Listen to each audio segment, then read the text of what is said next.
January 17, 1945, the frost clings to everything. In a farmhouse cellar 17 kilometers east of the Meuse River, the electric lamp flickers as SS Sturmbannführer Klaus Richter removes the American equipment from its canvas satchel. His hands, accustomed to the weight of Lugers and MP40s, tremble slightly, not from cold, not from exhaustion after 3 weeks of retreat from the Ardennes, from recognition of something he cannot yet name but already fears. The device sits on the wooden table between him and Hauptsturmführer Ernst Weber, captured 2 days prior from an overrun American reconnaissance position near Bastogne during the final spasms of what the Wehrmacht had called Wacht am Rhein, and what history would remember as the Battle of the Bulge. Among the frozen bodies and abandoned jeeps, Weber's men found this, a strange apparatus mounted on an American M2 carbine, trailing cables to a heavy battery pack. The Americans had defended it with unusual desperation. 3 men died trying to destroy it before capture. That alone suggested significance beyond normal battlefield salvage. Richter is not a scientist. He commanded Panzer Grenadiers through France, through the endless Russian steppe, through the grinding retreat across Poland. He knows weapons. He knows tactics. He knows the weight of men's lives measured in meters gained or lost. But this device, under the inadequate light of a single bulb in a Belgian basement, represents something outside his experience. Technology that suggests not merely superior engineering, but a different conception of warfare itself. The scope is designated T-120, though Richter does not know this. Its formal name is the Infrared Sniper Scope M2, attached to what the Americans call the M3 carbine. The entire system weighs 32 pounds when the battery pack is included. The scope itself resembles a conventional optical sight, but larger, with a sealed tube running its length and a prominent infrared lamp mounted above the barrel. Cables snake from the scope to the backpack battery that powered both the image intensifier tube and the infrared illuminator. It is crude by the standards of later generations. It is revolutionary by the standards of January 1945. Weber, who studied physics at Heidelberg before the war, examines the device with methodical precision. He opens the battery compartment, removes the sealed image intensifier tube, studies the infrared lamp with its specialized filter. His face, already gaunt from weeks of winter combat and shrinking rations, grows more drawn with each component he identifies. Finally, he looks up at Richter. "Do you understand what this means?" Weber's voice carries no inflection. He might be discussing the weather. This is how officers of the Waffen-SS discuss catastrophe, with the same flat affect they use to report casualties or execute orders. Emotion is weakness. Weakness is death. But his eyes betray what his voice conceals. Richter does not answer immediately. Through the cellar's narrow window, he watches German soldiers. Boys, mostly from the latest conscription, the Volkssturm teenagers and men in their 50s pressed into uniform, dig foxholes in frozen ground with entrenching tools that break against the earth's resistance. They dig slowly. They are exhausted. They have been retreating for 2 weeks. Before that, they had advanced for 3 days during the opening of the Ardennes offensive, believing they were winning, believing the Führer's promise of splitting the Allied armies and recapturing Antwerp. Then the weather cleared. Then the Allied aircraft came, endless flights of P-47 Thunderbolts and P-51 Mustangs, strafing anything that moved.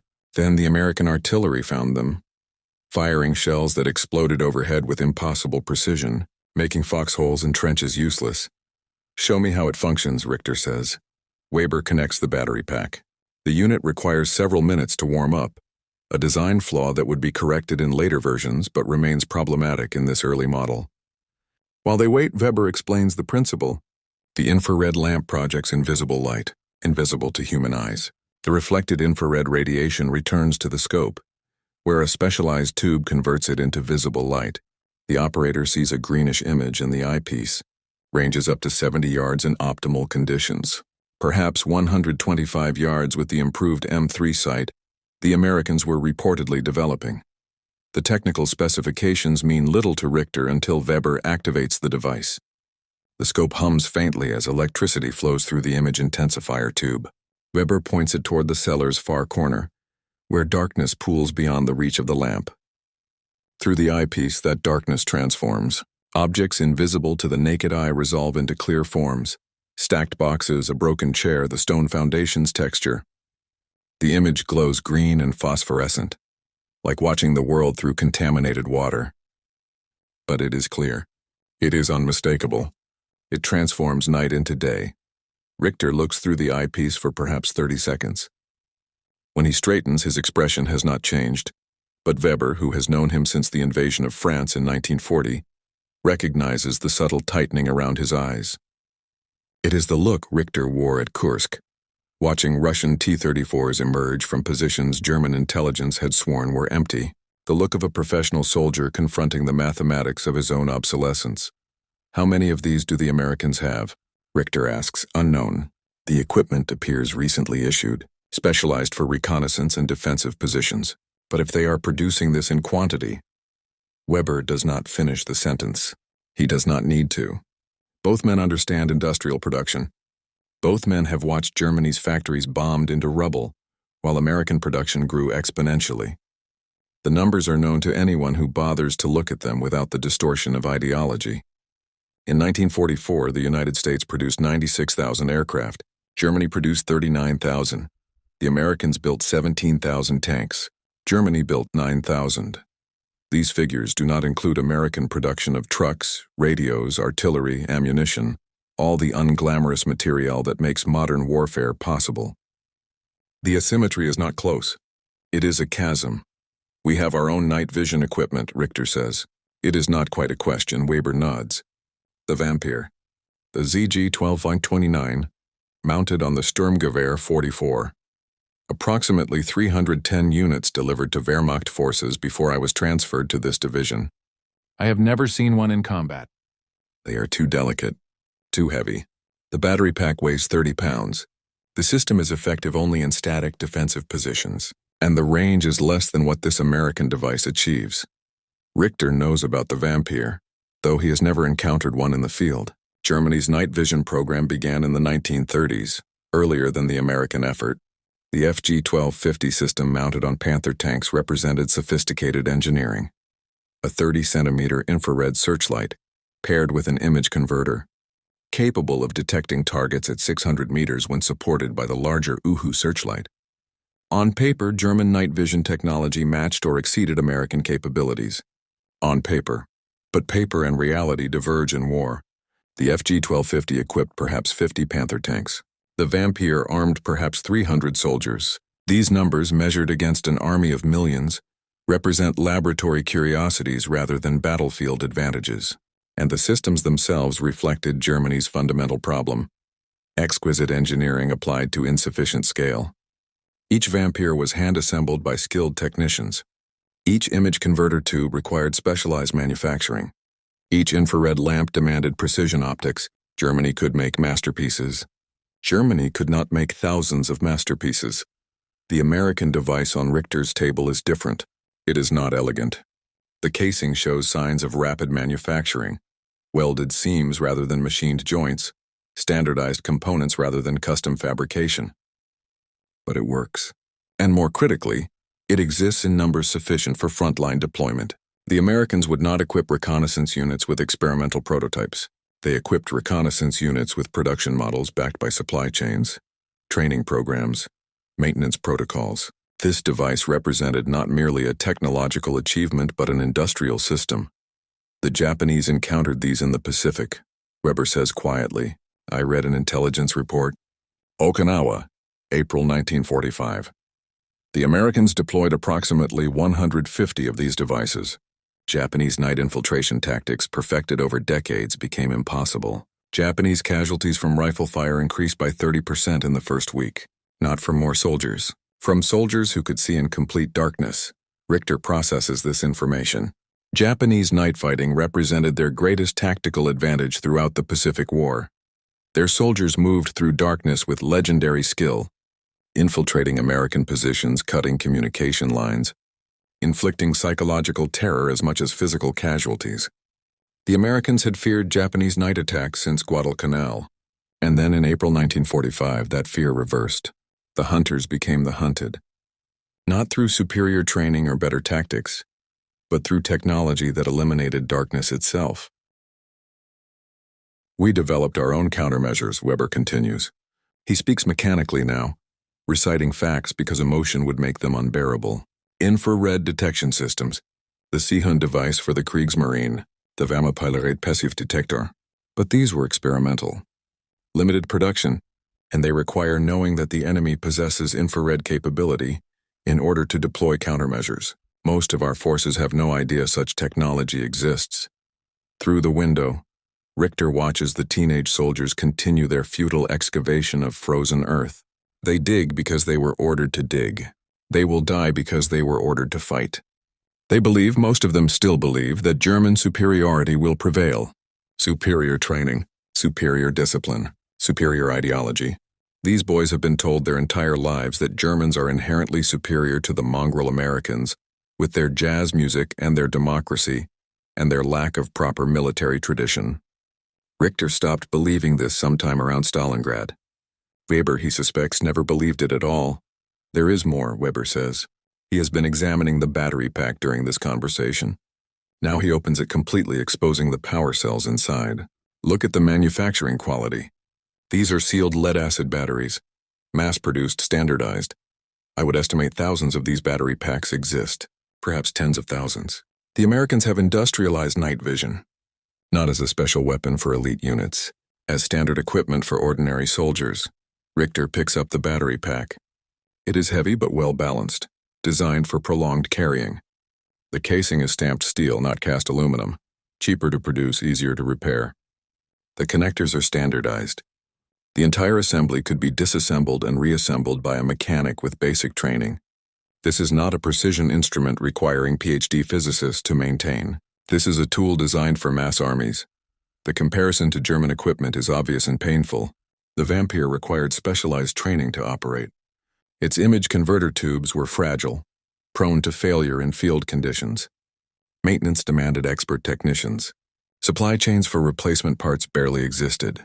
A German night vision system represented a military investment comparable to a light tank, expensive, rare, carefully husbanded. An American night vision system represented an investment comparable to a rifle, standardized, replaceable, expendable. This distinction encompasses everything wrong with Germany's war. The Tiger tank, magnificent engineering, fearsome in combat, produced in such limited numbers that its impact remained tactical rather than strategic. The Panther, superior to any Allied tank in direct engagement, plagued by transmission failures and mechanical breakdowns that left hundreds abandoned along roadsides. The Me-262 jet fighter, revolutionary design, potentially war-winning, deployed in 1945 when Germany no longer had fuel to fly them or pilots to operate them effectively. German engineering produced wonders. German industry could not produce enough wonders to matter. The Americans approached war differently. The Sherman tank was inferior to the Panther in almost every measurable characteristic. Weaker armor, less powerful gun, poorer cross-country performance. But the Americans built 50,000 Shermans. Germany built 6,000 Panthers. The Americans supplied their Shermans with reliable logistics, trained crews, maintenance support, fuel that never ran short. German Panthers sat immobile for lack of fuel, ammunition, spare parts. Superior engineering proved meaningless without superior logistics. I studied at Heidelberg, Weber says suddenly. Before the war, physics department. I had colleagues who went to America in 1936, when the racial laws made their positions untenable. Jewish physicists. They wrote me letters before the war made correspondence impossible.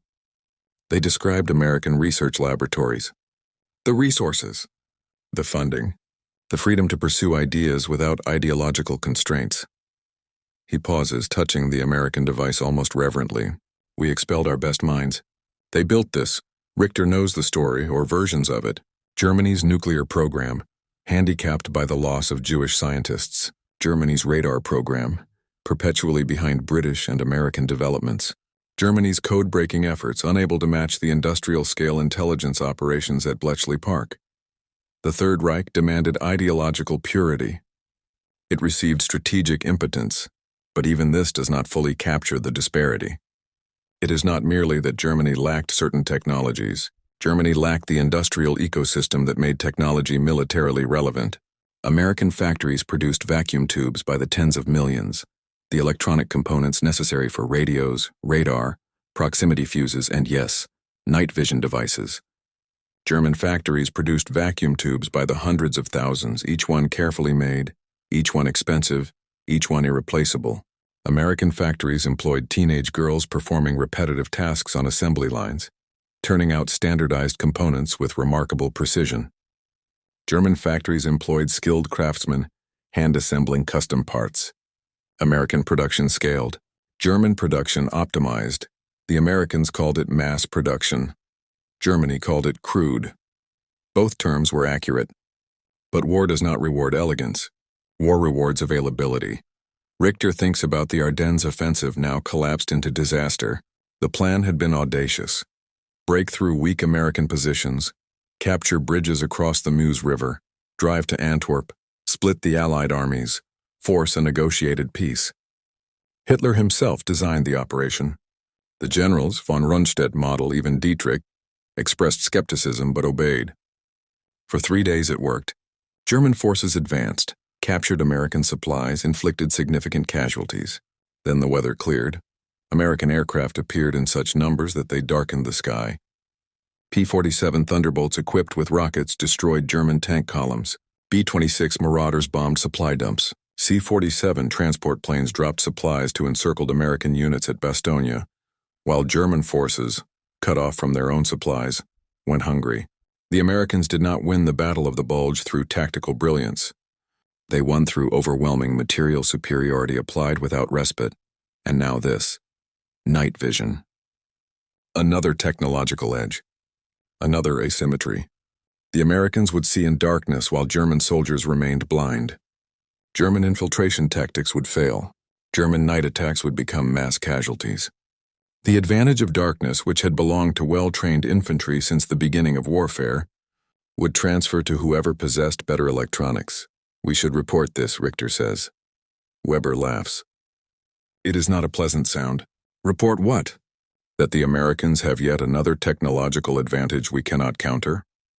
That their industrial capacity allows them to equip ordinary soldiers with devices our most elite units cannot obtain? That we are losing not because of inferior soldiers or tactics, but because we are fighting an enemy who transforms war itself into an industrial process? He shakes his head.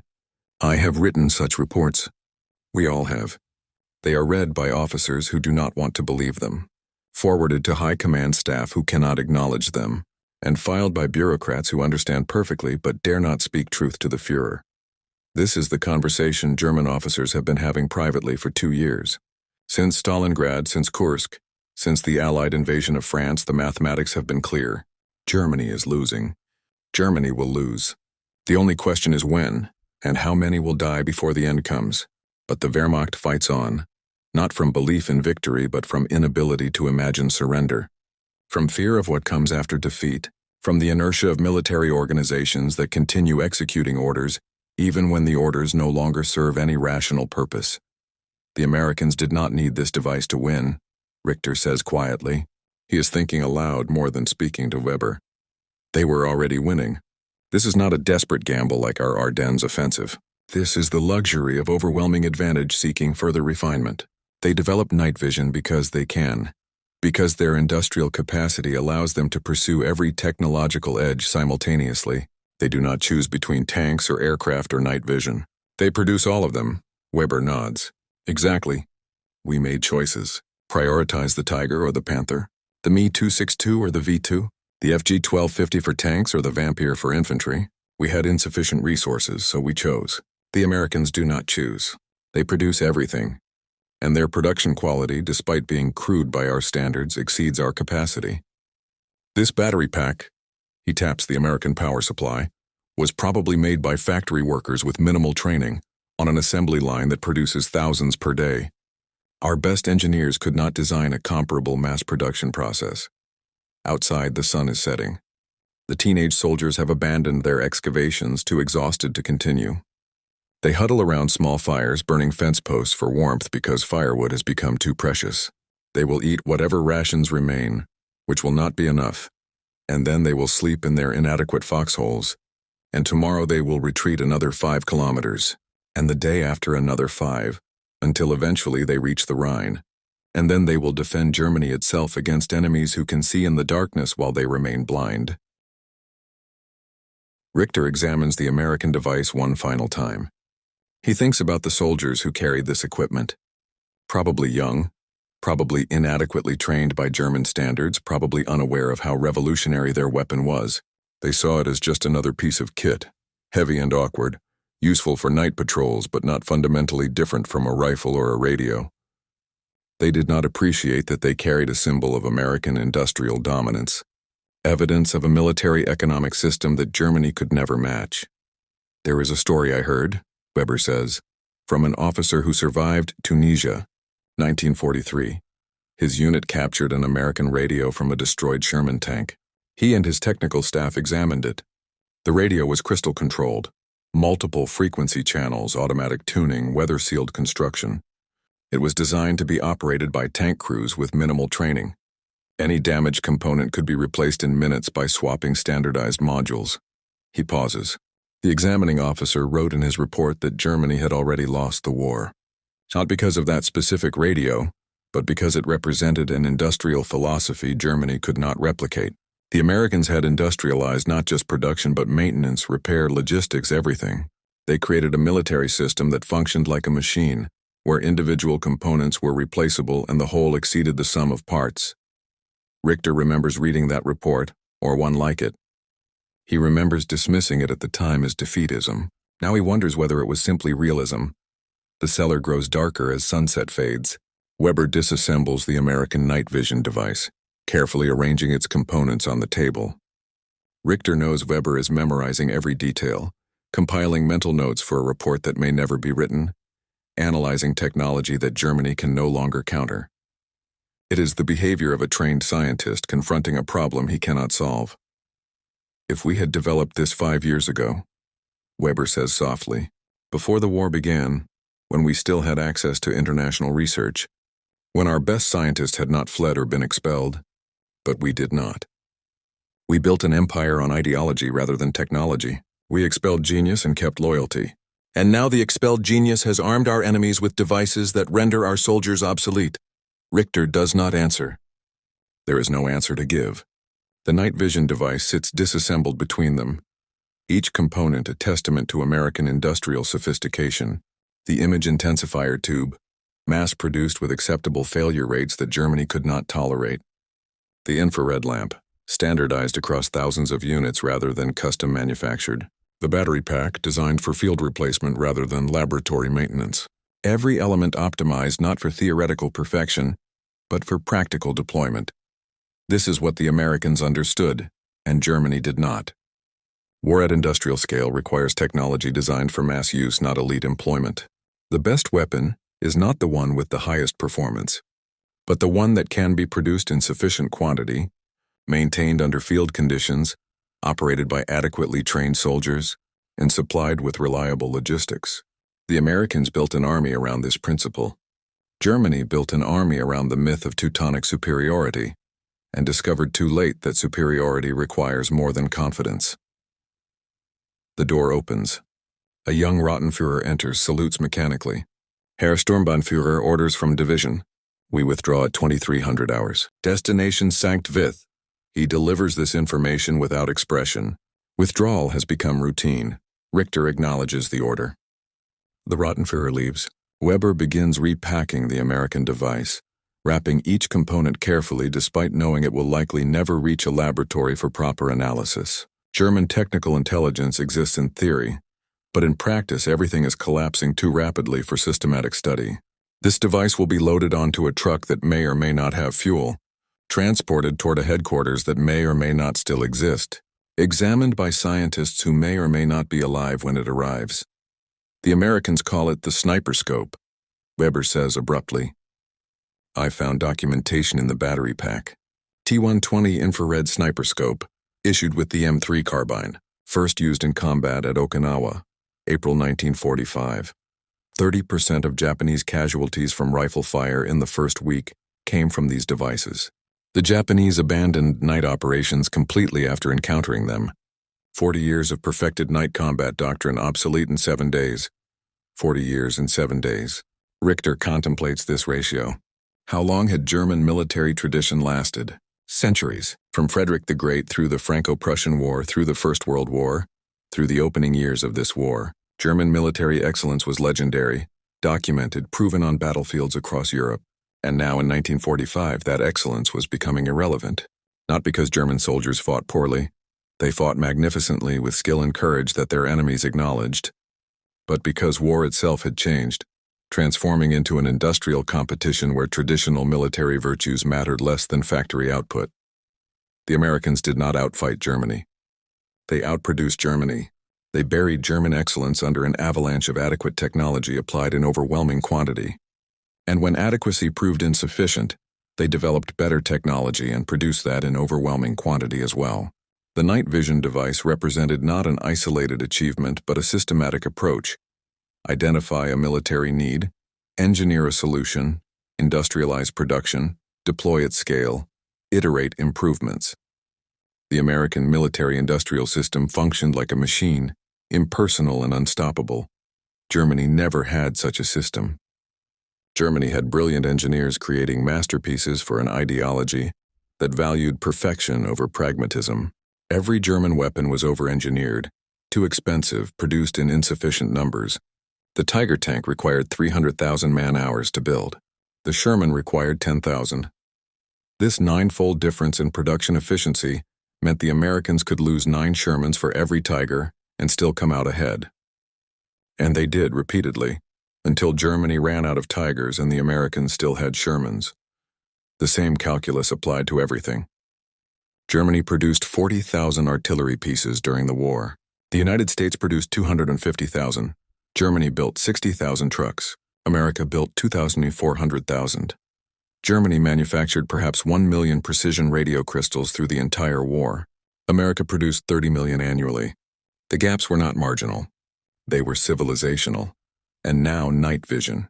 Richter knows without being told that Germany will never field night vision equipment at the scale necessary to counter American capabilities. Even if German scientists tomorrow designed a superior system, which they might, German engineering remains world-class even in defeat. German industry cannot manufacture it in relevant numbers.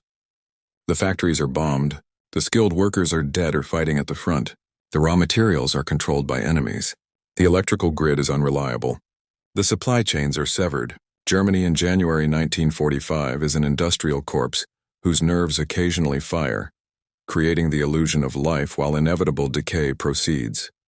We should go, Richter says. The withdrawal begins in 4 hours. He needs to brief his remaining soldiers, none of whom will understand what he and Weber have discussed because none of them have the context to comprehend it. They will die believing in German superiority, because the alternative, accepting that they are dying for a lie, would break them. Weber nods. He finishes packing the American device, sealing it in its canvas satchel. As he works, he speaks quietly as if talking to himself. I wonder what they will think, the historians who study this war. Will they understand that we lost not because we were cowards or incompetent, but because we believed ideology could substitute for economics?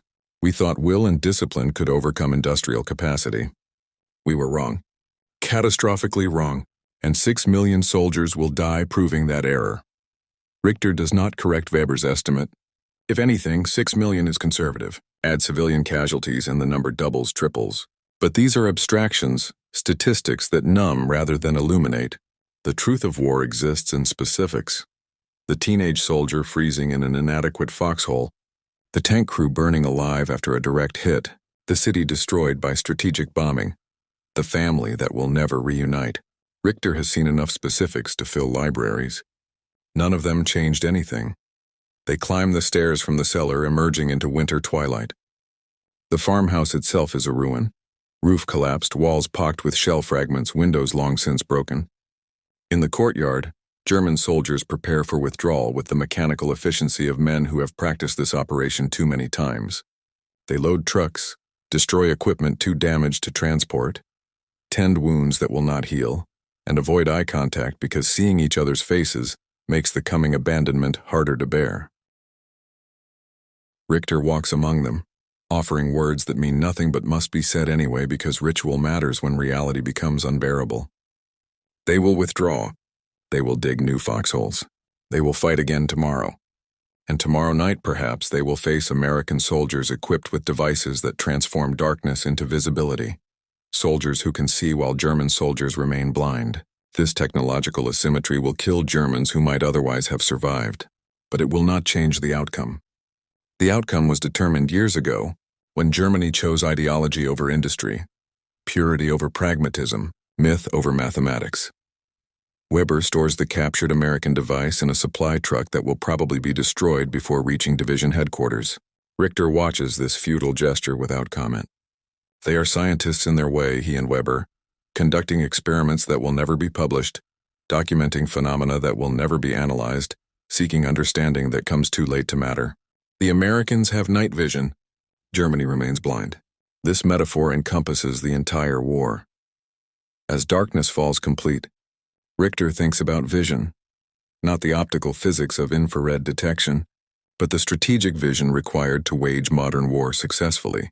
Germany envisioned conquest through superiority, a racialized hierarchy where Aryan excellence would naturally prevail over mongrel incompetence. America envisioned victory through production, an industrial hierarchy where factory capacity would inevitably overwhelm traditional military virtues. Both visions were ideological, but one vision corresponded to reality, and one did not. The American vision proved correct not because Americans were inherently superior. Weber's comments about expelled Jewish scientists demonstrated the contingency of American advantage, but because American vision aligned with the material conditions of 20th century warfare. Wars between industrial nations are decided by industrial output. This is not ideology, but mathematics. A nation producing 300,000 aircraft will defeat a nation producing 40,000 aircraft, regardless of aircraft quality, pilot training, tactical doctrine, or ideological conviction. The arithmetic is brutal and final. Germany never accepted this arithmetic. German military culture, rooted in 19th century concepts of honor and excellence, rejected the notion that war was fundamentally an accounting exercise. Germans believed war tested national character, military genius, racial vitality. They believed, literally believed, that superior will could overcome material disadvantage. The Eastern Front consumed this belief in a vast graveyard stretching from Stalingrad to Warsaw. The Western Front is consuming it again, and the American night vision device sitting in Weber's supply truck represents the final confirmation. Will is not enough. Discipline is not enough. Courage is not enough. Only capacity is enough. At 2300 hours, the withdrawal begins. Trucks move westward through darkness, headlights off, navigating by moonlight and memory. Richter rides in the lead vehicle, watching the landscape scroll past. Farms abandoned, villages burned, forests shattered by artillery. This is Belgium. Technically a foreign country Germany is defending against liberation. The irony is lost on no one. German soldiers die defending Belgian soil from Americans who are welcomed as liberators. The Wehrmacht fights to maintain occupation over populations who despise them. Every strategic assumption has inverted.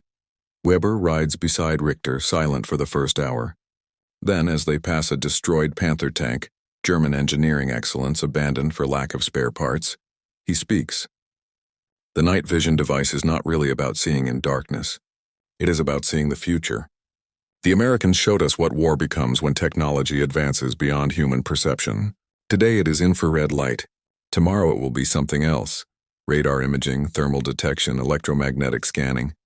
War will become a contest between machines that detect, rather than soldiers who perceive. And the side with better machines will win, regardless of soldier quality. Richter considers this prediction. He does not doubt it. Technology has been transforming war since gunpowder eliminated armored knights. Each transformation favors organized industry over individual skill. The longbow required years to master. The musket required weeks. The musket required strength and coordination. The rifle required only adequate aim. The rifle required marksmanship. The machine gun required positioning. Each step reduced the importance of individual excellence and increased the importance of systematic production. Night vision represents another step in this progression. The Germans can train their soldiers to move silently through darkness, but they cannot train them to be invisible to infrared detection. Perhaps, Richter says eventually, That is not entirely negative. War decided by industrial capacity rather than martial excellence is at least theoretically democratic. Any nation can build factories. Not every nation can breed Prussian officers. Weber laughs bitterly. Democracy. Yes, the Americans are proving democracy's superiority, and we are dying to demonstrate it. I wonder if that lesson will survive the peace. They drive through the night toward Sankt Vith, toward another defensive position that will inevitably fail, toward another withdrawal that will come too soon, toward the end that everyone knows is approaching but no one can acknowledge. Behind them, the front collapses incrementally, each day bringing American forces closer to the Rhine. Ahead, Germany itself waits, bombed cities, starving civilians, ideology hardening into fanaticism as reality becomes undeniable. Richter knows he will probably die before reaching Berlin. Most German officers of his rank do not survive. He has already survived longer than statistics suggest. This does not trouble him. Death in combat is comprehensible. What troubles him is dying for a cause he no longer believes, defending a regime he despises, perpetuating a war everyone knows is lost. The American night vision device sits in the supply truck, wrapped in canvas, an artifact of industrial modernity that Germany can neither match nor counter. It will probably never reach the technical intelligence analysts who could study it properly. The truck will be strafed by American aircraft or run out of fuel, or be abandoned during the next withdrawal. The device will be recaptured by American forces or destroyed by German soldiers who do not recognize its significance. But its existence has already accomplished something. It has shown two SS officers, educated men who understand technology and mathematics, the true scope of their nation's defeat. Germany is not losing because Americans fight better. Germany is losing because Americans built a system that makes better fighting irrelevant.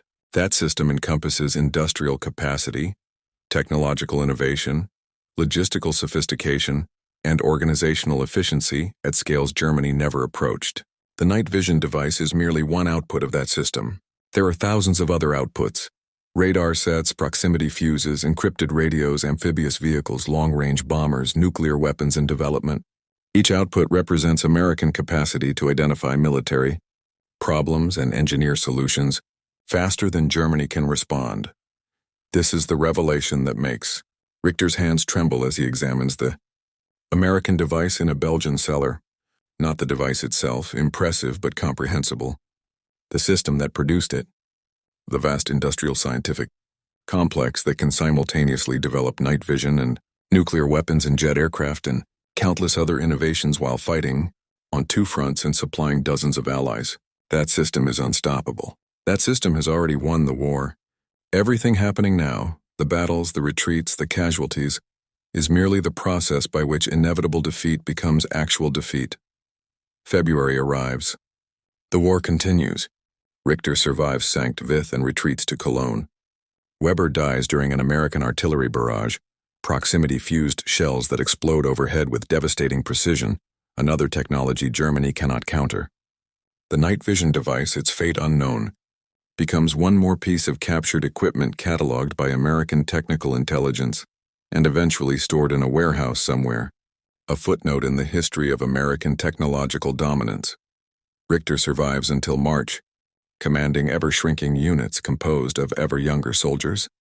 He is killed during the American crossing of the Rhine, shot by an American soldier he never saw, possibly by an American using night vision equipment, though no one will ever know for certain.